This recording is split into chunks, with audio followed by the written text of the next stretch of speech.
conversation. Our speakers today are Claire Madden and Lauren Sopher of the Clean Water Initiative Program's Tracking and Accounting Team. The program just released the 2023 Clean Water Initiative Performance Report, which summarizes the efforts of state government and federal and local partners to improve water quality across Vermont from State Fiscal Year 2016 to 2023. Claire and Lauren will discuss water quality progress made through public investment and regulations, as well as how Vermont's clean water efforts support flood and climate resilience. Yeah, I'm on our webinar thing. Yeah, feel free. Our next clean water conversation is on Thursday, March 7th at 12 p.m. Dr. Matthew Vaughn with the Lake Champlain Basin Program will discuss phosphorus loading into Lake Champlain post-2023 flooding.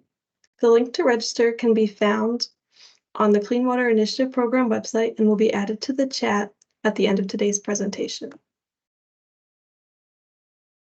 Today's conversation will begin with a 35-minute presentation from our speakers, followed by a 20-minute question and answer period.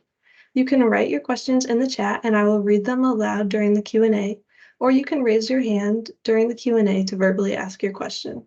This conversation is being recorded and will be made available on our YouTube channel. With that, I will turn it over to Claire and Lauren. Thanks, Julia, and thanks everybody for joining us today. As Julia said, my name is Claire Madden. I use she, her pronouns, and I'm the Tracking and Accounting Supervisor for the Clean Water Initiative Program. And I'm glad to be joined by my colleague Lauren today. I'll pass it over to her to introduce herself. Thanks, Julia. Thanks, Claire. Hi, everyone. I'm Lauren Sopher. I use she, her pronouns, and I'm the Data Management and Communications Specialist for the Clean Water Initiative Program. We're excited to be here today to share results from the Vermont Clean Water Initiative 2023 Performance Report, which details the state of Vermont's efforts and progress towards achieving our clean water goals. It's great to see both new and familiar names in the audience. During today's presentation, we will give a brief background on water quality in Vermont, describe what we mean by clean water projects, explain our reporting obligations, and then dive into the highlights of clean water investments, outputs, and outcomes that support flood resilience. We will wrap up with a tour of the Clean Water Interactive Dashboard, an online tool where you can explore and interact with the data. Vermont prioritizes the protection and restoration of water quality for many reasons. We rely on clean water as a source of drinking water, to support recreation and tourism, for aesthetic and quality of life values, and for habitat and ecosystem preservation. We benefit from clean and healthy lakes, rivers, and streams throughout the state. However, sometimes water bodies in the state are not as clean as we might hope. Water quality impacts in Vermont are often a result of excess sediment and nutrients like phosphorus and nitrogen within the ecosystem. An overabundance of sediment and nutrients in our waterways can lead to undesirable water quality impacts, such as cyanobacteria blooms, which impact people, animals, and the environment. Vermont has clean water restoration plans called Total Maximum Daily Loads, or TMDLs, that outline the amount of a pollutant a water body can receive while still meeting the state's water quality standards. You can think of a TMDL as a clean water budget. The map on the left of the screen shows the spatial coverage of the state's large-scale TMDLs. The Lake Champlain Basin is shown in dark green, and the Lake Memphremagog Basin is shown in light green. Both lakes have a TMDL for phosphorus. The Connecticut River drainage, shown in blue, is part of a 5-state Long Island Sound TMDL for nitrogen. The black lines on the map show the 15 tactical planning basins in Vermont. The state uses a tactical basin planning process to identify sources of water quality issues, then prioritize actions to address the issues to maintain watershed health. Working to protect, enhance, and restore healthy waterways in Vermont requires efforts across all sectors. We track and report on clean water projects statewide, including projects on agricultural lands, stormwater-related developed lands like parking lots and rooftops, in and around rivers, lakes, and forest lands, also known as the natural resources sector, transportation-related developed lands, and at wastewater treatment facilities. Within each of these broad land use categories, there are a variety of clean water projects. In general, these projects reduce pollution by slowing and controlling rain and snowmelt runoff, and by restoring the functions of natural infrastructure like river channels and floodplains. Over the following slides, I'll give a project example from each sector to illustrate clean water work. I'll also highlight how clean water project implementation is an important piece of flood resilience and climate resilience. Agriculture projects reduce pollution by slowing and controlling rain and snowmelt runoff and soil erosion from farm production areas and farm fields. Some examples of agriculture practices include forested riparian buffers, cover crops, and no-till. Flood resilience benefits of agriculture practices like cover crops and no-till reduce soil erosion and runoff, improve soil health, and increase the water holding capacity of agricultural lands. On this slide, there are before and after photos showing planted trees and shrubs that will mature to become a riparian forest buffer between the agricultural land and the adjacent brook, which flows into the Missisquoi River. Buffers filter sediment and nutrients from runoff, hold soil in place to prevent erosion, reduce stormwater velocity, and can help control flood damage. These photos show one section of a 32-acre buffer project supported through the Vermont Agency of Agriculture, Food and Markets Conservation Reserve Enhancement Program, also known as CWIP. Stormwater projects reduce pollution by slowing and controlling rain and snowmelt runoff from developed lands, such as parking lots, sidewalks, and rooftops.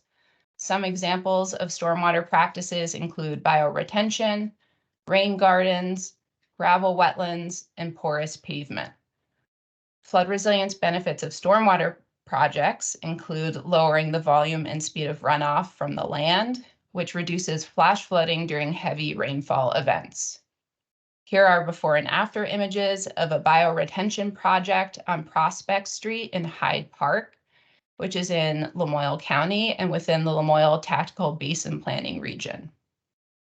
Bioretention practices capture and treat runoff from impervious areas by passing it through a vegetated filter bed with a filter mixture of sand, soil, and organic matter. This project was funded under the Design and Implementation Block Grant held by the Natural Resources Conservation Council and completed by the Lamoille County Conservation District. Natural resources projects reduce pollution by restoring functions of natural infrastructure like river channels, floodplains, wetlands, lake shores, and forests. Some examples of natural resource practices include dam removal, stream restoration, lake shoreline stabilization, and forest road and trail erosion control. The flood resilience benefits of floodplain and wetland restoration projects include slowing down and absorbing floodwaters, which reduces flood hazards downstream. Here are during and after photos showing the removal of the Dunkley Pond Dam.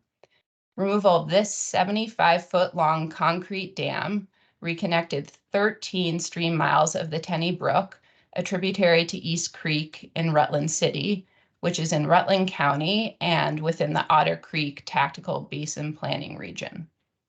Removal of dams that are no longer actively used provides important water quality benefits. It allows river reaches to return to a natural process of evolution, reduces sediment transport to receiving waters, improves aquatic habitat, and increases flood resilience.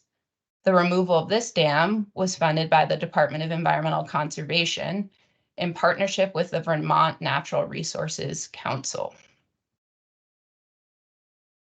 Transportation-related stormwater projects reduce pollution by slowing and controlling rain and snowmelt runoff and erosion from roads. Transportation-related stormwater practices include road erosion remediation on gravel and paved roads. A flood resilience benefit of improved road drainage and erosion is a transportation network that is more resilient to erosion during heavy rainfall events and flooding. Here are before and after images of upgrades to a road in Troy, which is in Orleans County and the Missisquoi Tactical Basin Planning region. This project addressed erosion by implementing multiple road best management practices, including removal of high shoulders, ditching, stone lining ditches, and installing 2 new culverts. The project was funded through the VTrans Grants and Aid Program and implemented in partnership with the town of Troy. And last but not least, wastewater. Wastewater projects reduce pollution by improving wastewater treatment infrastructure. Wastewater practices include private and municipal wastewater improvements, moving wastewater treatment facilities out of floodplains to keep them operational during floods is a funding priority that has been incorporated into our clean water work in response to extreme weather events. This entails moving facilities to a new location or modifying the infrastructure in its current location, also known as hardening critical systems. The photo depicts one of 3 wastewater treatment facilities operated by the City of Burlington in Chittenden County within the Northern Lake Champlain Tactical Basin Planning region. The city has partnered with the state of Vermont to finance several municipal wastewater treatment facility improvements and combined sewer overflow abatement projects. Financing this work has been possible in part by the low interest loans available through the Clean Water State Revolving Fund. I'll now hand it over to Claire, who will dive into details about the Clean Water Initiative 2023 Performance Report, talk about how we measure clean water progress, and give you a tour of the Clean Water Interactive dashboard. Thanks, Lauren. So now that you've had a chance to hear a bit about water quality priorities in Vermont and the types of projects that help to restore, enhance, and protect water quality, I'm going to move into the tracking, accounting, and reporting piece of things, and that's how we assess project progress towards reaching the state's water quality goals. The Clean Water Initiative Performance Report is compiled annually and serves to fulfill multiple state statutory and federal reporting requirements. In 2015, the Vermont State Legislature passed Act 64, also known as Vermont's Clean Water Act. This was prompted in large part by requirements from the Federal Environmental Protection Agency, or EPA, to address phosphorus imbalances across the state and meet the state's obligations to restore water quality in Lake Champlain. The Act set up expanded systems of regulation and enforcement of non-point sources of water pollution, established the Clean Water Fund to provide a financial mechanism to accomplish the work of protecting and restoring waters of Vermont against degradation, and initiated accountability and transparency requirements to track, account, and report on the progress of water quality improvements supported through state investments. A few years later, in 2019, the state legislature passed the Clean Water Service Delivery Act, or Act 76, to build on Act 64. Act 76 established a long-term clean water funding source with revised clean water priorities, restructured the administration and implementation of clean water funds in the state, and established 4 new grant programs along with new statutory reporting requirements to assess and report on whether those grant programs are adequately funding the Clean Water Initiative. In addition to state statutory reporting obligations, the state of Vermont reports to EPA on the status of implementing the large-scale water quality restoration plans, the TMDLs that Lauren mentioned earlier, in the Lake Champlain and Lake Memphremagog basins. We report on a few types of metrics to assess and communicate our clean water progress. Investment metrics show dollars spent towards clean water work. Project outputs quantify the impact of our clean water investments.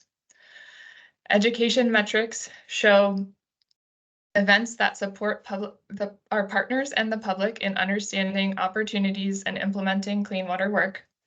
And estimated phosphorus reductions help to demonstrate the progress we're making towards reaching pollution reduction targets outlined in the TMDLs.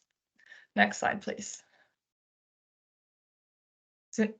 Since the passage of Act 64 in 2015, the state has made substantial investments in clean water across all land use sectors, totaling over $420 million. Funding is at an all-time high in State Fiscal Year 23, with over 92 million state-administered dollars awarded to clean water work.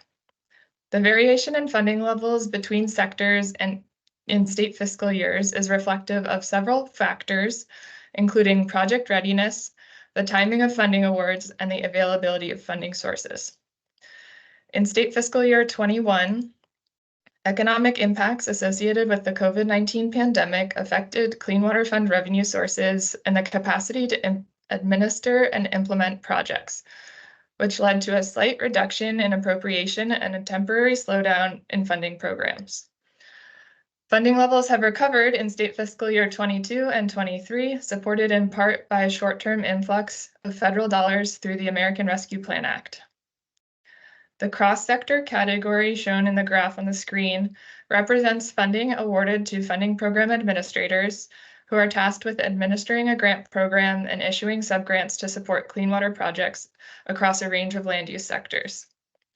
Once these block grants are completed, dollars will be reallocated to the appropriate sectors based on the project types that were awarded funding. Next slide, please. Project output measures help to quantify the impact of clean water investments. The outputs listed on the screen are just a select few we have from each sector. We track project output measures at every phase of project work, from project identification and assessment to design and implementation. Output measures are standardized across all programs to consistently summarize the results of funding and regulatory efforts. The values listed on the screen here represent the cumulative results of clean water project work from State Fiscal Year 2016 through 2023, reported by all of our reporting partners. This includes all state-funded clean water work, state regulatory requirements that focus on clean water, and data provided by our federal reporting requirements, which include the Lake Champlain Basin Program and the USDA Natural Resource Conservation Service. Next slide, please. We can further our progress towards reaching clean water goals by providing opportunities for the public to learn about and engage in clean water work, as well as get assistance with technical aspects of project design and implementation. Many of the clean water projects that the state funds are non-regulatory and rely on the willingness of private landowners to have clean water projects installed on their property. So it's important that the public has access to venues to learn about opportunities and understand how they can contribute to clean water progress. Clean water outreach and technical assistance aim to increase public awareness and engagement in establishing and implementing clean water priorities, increase landowner acceptance of new and changing policies and willingness to adopt best management practices, support regulated entities in preparing to meet new regulatory requirements in a cost-effective manner, support clean water project proponents, including regulated entities, in building expertise to develop, plan, and secure resources to implement clean water projects, and increase adoption and effectiveness of best management practices to improve water quality. The picture on the left shows a technical assistance visit in Windsor, Vermont that was supported by the Vermont Urban and Community Forestry Program, which is made possible by a Sustainable Urban Forest Resilience Grant from the USDA Forest Service. The graph on the right shows the distribution of target audiences reached through state-funded education and outreach, not including technical assistance visits. These events have reached almost 200,000 attendees between State Fiscal Year 2016 and 2023. The state's outreach efforts target a wide range of different sector and organization-based audiences. One of the state's water quality priorities is to support municipalities and farmers in addressing stormwater, wastewater, and agricultural sources of nutrient pollution, which is why these audiences represent a large proportion of the total audience. In addition, regional planning commissions and non-governmental organizations such as watershed groups and natural resource conservation districts play an important role in working with municipalities, farmers, and other landowners to secure funds to implement priority clean water projects. It's crucial to keep the public engaged to broaden support of the state's clean water efforts and bolster landowner willingness to adopt and implement voluntary, non-regulatory clean water projects. Next slide, please. Now moving into estimated phosphorus reductions in the TMDL basins. We use modeled estimates to account for our progress towards the phosphorus reduction targets outlined in the state's large-scale phosphorus TMDLs. The total phosphorus loading from Vermont to Lake Champlain during the Lake Champlain TMDL baseline period was modeled to be 630.6 metric tons per year. The TMDL states that phosphorus loading to Lake Champlain must be reduced by 212.4 metric tons per year to reach the target load of 418.1 metric tons per year by the end of calendar year 2026 in order for Vermont to reach its water quality standards. The graph on the screen shows the estimated baseline phosphorus load, estimated phosphorus reductions over the last 8 state fiscal years, and the target to achieve by the end of the 20-year implementation period for the Lake Champlain TMDL. Over the past 8 state fiscal years, the state has made substantial progress towards reaching the water quality targets outlined in the Lake Champlain TMDL, with about 20% of the required reduction achieved to date. Next slide, please. This is the same graph, but showing data for the Lake Memphremagog Basin. The Lake Memphremagog TMDL states that phosphorus loading to Lake Memphremagog must be reduced from the 52.7 metric tons per year model during the baseline period to 37.4 metric tons per year by the end of calendar year 2037 to achieve Vermont's water quality standards, representing a required phosphorus load reduction of approximately 15.2 metric tons per year. Based on available data, we're about 14% of the way towards reaching the target phosphorus reductions as of state fiscal year 2023. So while these graphs help to demonstrate at a high level our progress towards the TMDL targets, we can also look at the phosphorus reduction data by sector to help illustrate some of the dynamics behind the estimated phosphorus reductions that we've been able to achieve to date. Next slide, please. Achieving the water quality goals outlined in the state's large-scale TMDLs is not a linear path. Variance in the rate of progress is to be expected over the 20-year implementation period. These graphs show estimated phosphorus reductions achieved over the last 8 state fiscal years, categorized by land use sector, with Lake Champlain on the left and Lake Memphremagog on the right. When looking in more detail at the estimated phosphorus reductions by land use sector, there's lots of factors that contribute to the total estimated phosphorus reductions. And we'll touch on a few here today, but we encourage folks to read the full report if you're interested in more details. To date, the agricultural sector has contributed a majority of the estimated phosphorus reduction progress that we've tracked. This is appropriate as both TMDLs allocate a substantial amount of the required pollution reduction to the agricultural sector. We have phosphorus accounting methods in place to account for most agricultural conservation practices that receive state and federal funding support. However, we're limited in our ability to capture the water quality benefits associated with work in the agricultural sector that doesn't receive state or federal funding support. Some funding programs are limited in the number of years of eligibility and may be subject to funding caps.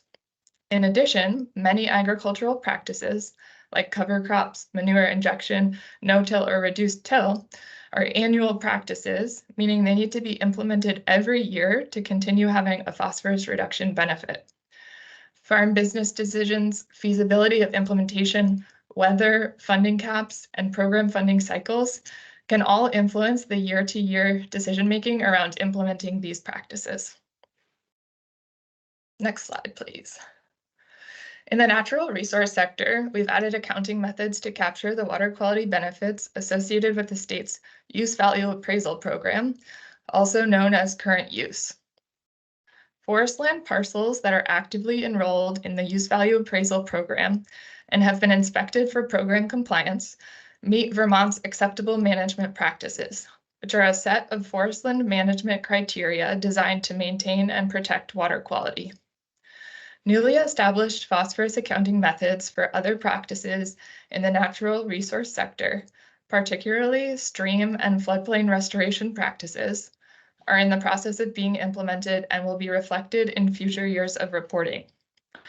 These new methods will be applied to newly completed projects, as well as applied to fill gaps for previously completed projects as data availability allows. Next slide, please. Estimated phosphorus reductions in the stormwater and transportation-related stormwater land use sectors have been incrementally growing. This progress is largely associated with increased implementation to comply with several state regulatory requirements that are designed to reduce and mitigate stormwater pollution from developed lands and roads. The state regulates stormwater discharges and related phosphorus pollution through the operational stormwater permit, the 3-acre rule, and the municipal separate storm sewer system, or MS4, in the state's most populous areas. The stormwater associated with transportation-related infrastructure is regulated through the Municipal Roads General Permit and the State Transportation Separate Storm Sewer System, or TS4. Regulatory programs are at varying stages of implementation, and continued expansion of compliance will increase estimated phosphorus reductions from these sectors in future years. Lastly, the change in pace of estimated annual phosphorus reductions progress seen in the data available for State Fiscal Year 2022 and 2023 as compared to earlier years may be in part a reflection of the completion of relatively easy to implement projects early on in the TMDL. Now that many of the more off-the-shelf projects have largely been implemented, identification and implementation of projects that are in some cases more complex and more involved will need to be completed in order to reach Vermont's water quality goals in the Lake Champlain and Lake Memphremagog basins. The variability in implementation rates across sectors and years also underscores the importance of investing in program and partner capacity to broaden and diversify the reach and impact of clean water project implementation. Next slide, please. I think it's also important to note some factors that may not yet be fully represented in the data we're able to present, but are building towards progress in clean water outputs and outcomes. Some of these factors include many of the state funding programs at the Department of Environmental Conservation have shifted to block grant structures that rely on regional partners to manage and administer funding of individual projects. This transition to regional administration of clean water funding is anticipated to empower community partners, reduce bottlenecks, and increase the impact of clean water investments. The state is also investing to expand the capacity of the clean water workforce. Investments in our partner network to support capacity expansion are expected to increase clean water progress. Vermont has received an influx in federal funding under the American Rescue Plan Act, the Bipartisan Infrastructure Law, and as well as increased Clean Water Fund revenue enacted under Act 76. Program expansion supported by this funding will drive clean water project implementation across sectors. The state of Vermont has been expanding clean water regulatory, financial, and technical assistance programs since State Fiscal Year 2016. Many regulatory programs are now in place that will drive meaningful progress in the agriculture and developed land sectors in years to come. The state is expanding its ability to fully capture the results of clean water work in its tracking and reporting, such as estimating phosphorus reductions for additional project types in the natural resource sector and incorporating reporting on new clean water programs. Enhanced tracking and reporting will provide a more complete picture of progress on the ground. The state takes an adaptive management approach, so the data presented in this report helps to identify gaps, inform planning, and identify priority areas for programmatic development. And lastly, the state has established a broad suite of clean water programs to restore, enhance, and protect water quality in order to meet our water quality goals. We're fortunate that many of these practices that are being implemented to improve water quality also provide the state with flood resilience benefits that will help us navigate the impacts of a changing climate. Next slide, please. Before we wrap up, I'd like to give a brief tour of the Clean Water Interactive Dashboard, which is an online platform where you can view and interact with the data that's compiled for the Clean Water Initiative Annual Performance Report. You can navigate to the Clean Water Interactive Dashboard through our Clean Water portal, or I've also included a QR code on the screen. We can make that available again at the end of the presentation if folks would like to navigate that way. So I'm going to take over screen sharing, do a quick demo. All right, so here's the Clean Water portal. Julia will provide a link to the Clean Water portal and the Clean Water Interactive Dashboard in just a couple of minutes. You can visit the Clean Water Interactive Dashboard via this link. Here's the home page, and excuse me. So I'm going to provide a brief demo, but there's a lot of data in this dashboard and I won't be able to get to all of it. So I really encourage folks to visit and explore on your own as well. From the homepage, you can navigate to the different data pages by selecting any of the icons here on the right side of the screen. Each of these icons represents a measure or a metric that we track data for, and a definition of that measure is provided so you know what you're looking at. So the report that we publish and the data that we presented today in our presentation is largely aggregated to the state level or by large-scale TMDL basin. But the interactive dashboard allows users to view data at the tactical basin planning region.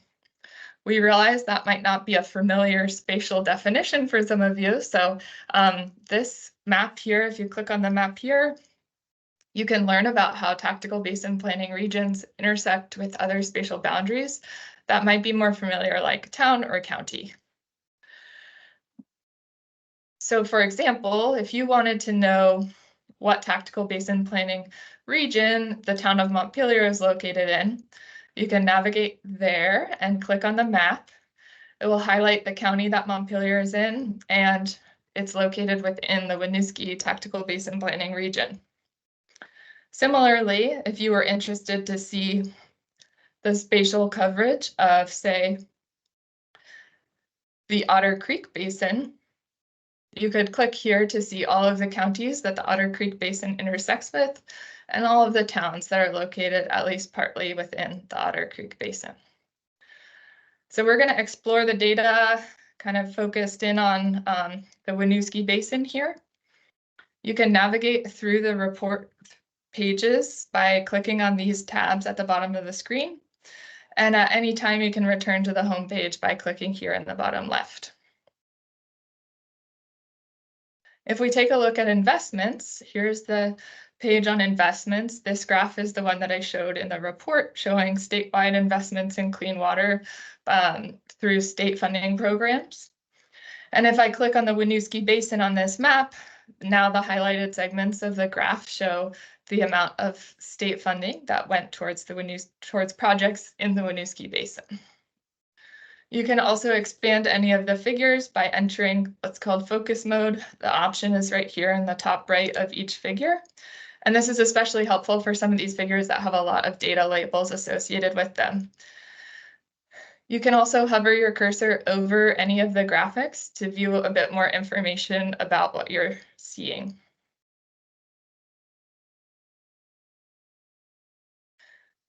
We're going to move on to performance measures, which we also call project outputs. Many of the data pages have some filtering options, so you can select the areas of most interest. So right now we're looking at state-funded natural resource projects that were at the implementation phase of the project. This table shows all of the project output measures that we've recorded for those filters. And if I wanted to see just the subset of those that were implemented in the Winooski Basin, again, I can click on the map to view that subset of the data.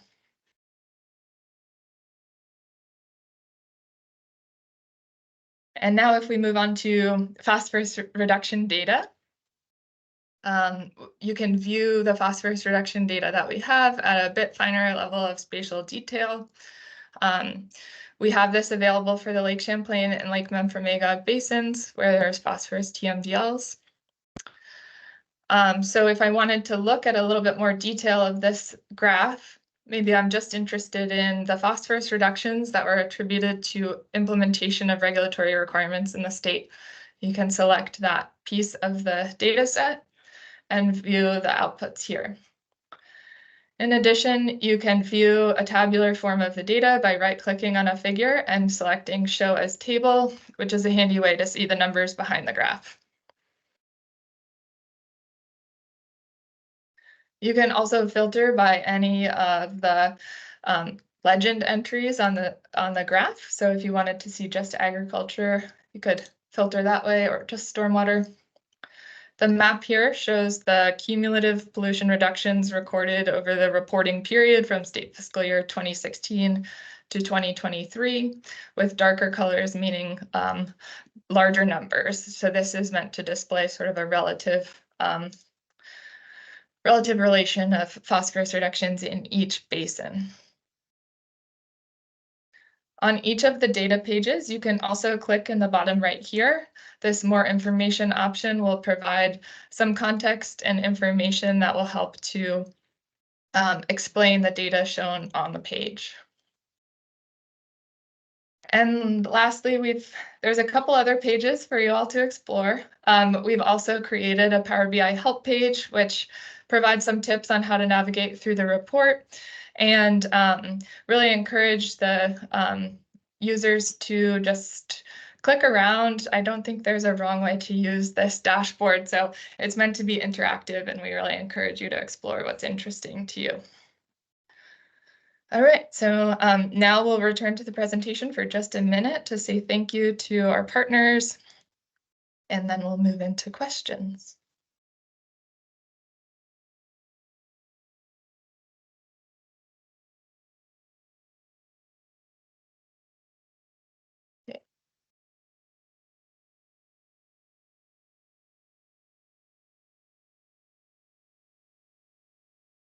Oops.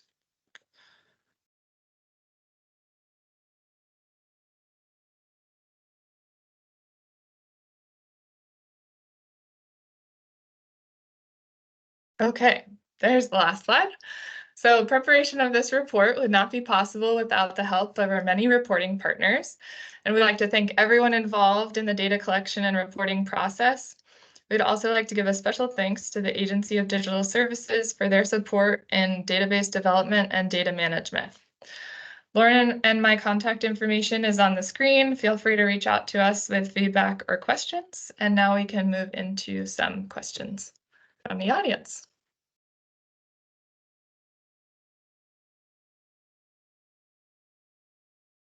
Yeah, thank you, Claire and Lauren. I've just pasted the links from today's conversation into the chat that will also be available in a follow-up email. It looks like we got a couple of questions in the chat that I'll read through first, and then you're welcome to add any questions that you have or raise your hand to ask any questions out loud. The first question is, for natural resources phosphorus reduction calculations, did I hear correctly that only projects on land enrolled in the current use program are being accounted for? Thanks for that question. We currently account for phosphorus reductions associated with current use, as well as forested riparian buffers on non-agricultural lands. That counts towards the natural resource sector, and some lakeshore stabilization projects. We've just recently updated our accounting methods to implement accounting for other types of floodplain and stream restoration projects. So those are the ones that will be, as those projects wrap up and we collect the data, we'll be able to account for those as well. So Thank you. There's another question too. Will this dashboard be expanded to also cover tracking of progress for the statewide bacterial TMDL or the Connecticut River watershed nitrogen TMDL? Yeah, thanks for that question. So we are working on a coordinated planning effort for tracking other nutrients across the state, and our reporting will be updated to reflect the results of that, you know, once we have those systems in place. We hope that the dashboard will be able to be expanded to incorporate that once we've established tracking and accounting procedures in order to account for those types of nutrients and bacteria. And then another question about the dashboard. Is it possible to aggregate data for multiple tactical basin planning areas? For example, specifically looking at all of the Connecticut River watershed basins together? Yes, I'm going to start sharing again to just demo that. That's a great point that I didn't highlight. So on the data pages, we've created a way to filter by large-scale drainage, if that's interesting. So if you'd like to see all of the investments that went to the Connecticut River drainage, this filter option will allow for that. And you can also stack filters on the Power BI dashboard by using the control key on your keyboard. So if I select first this basin, and then I want to add the white in addition to that basin, I'm now clicking on control on my keyboard, and this has kind of added the two together. So there's a couple different ways to achieve that.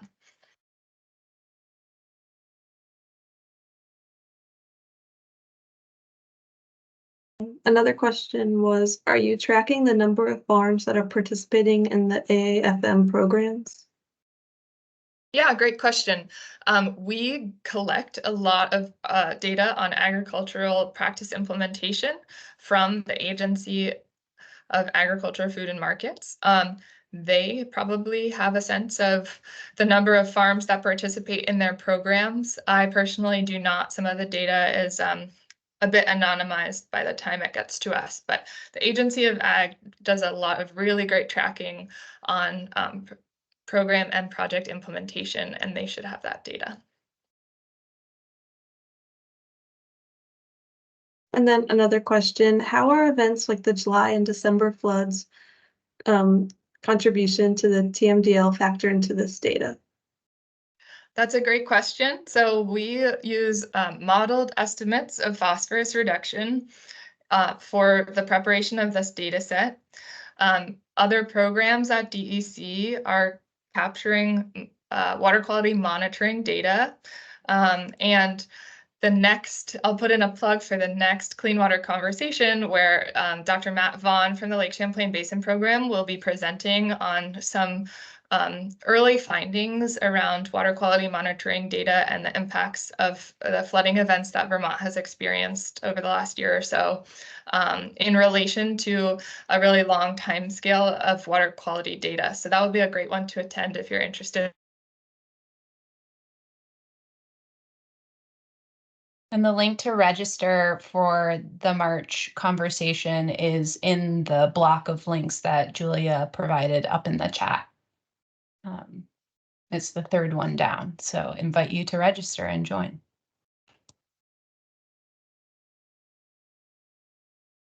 Thank you. Looks like that was the last question in the chat right now. If anyone has any other questions, we still have a little more time, so feel free to add them, or again, you can use the raise your hand feature in the top of the screen. Looks like we have a question. Will the dashboard eventually show the estimated number of years it will take to meet Lake Champlain TMDL targets in the various sectors, as using the model peer reduction data and current or anticipated rates of project implementation?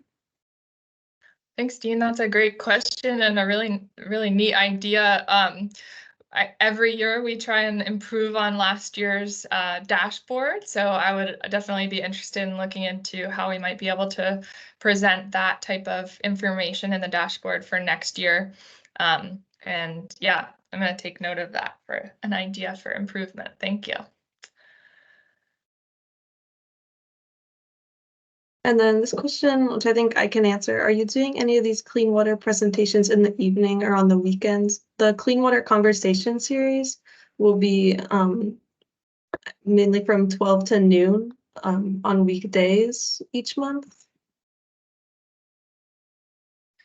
But we are recording all of the clean water conversations, and we'll post those on our YouTube page. So if you're not able to join the live session, you're always welcome to watch the recording at a later date. And the link to that, we're tag teaming here, the link to the Clean Water Initiative Program's YouTube Clean Water Conversations playlist is the 4th bullet down, link above. So you can view the conversations from this year. This is the first one, but you can also view conversations from previous years as well.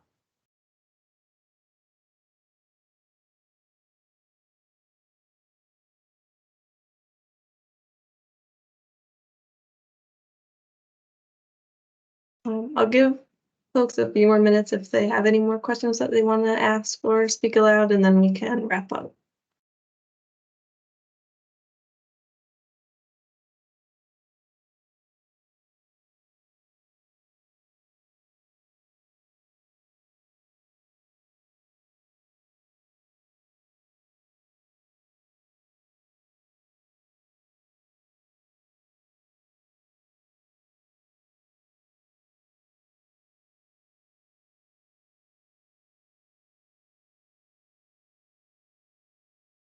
Looks like that might be it for questions. So thank you all for coming. Be on the lookout for a follow-up email with a feedback survey, as well as the links that I provided in the chat. Have a great day, and we hope to see you at our next conversation in March. Thank you. Thank you, everyone. Take care.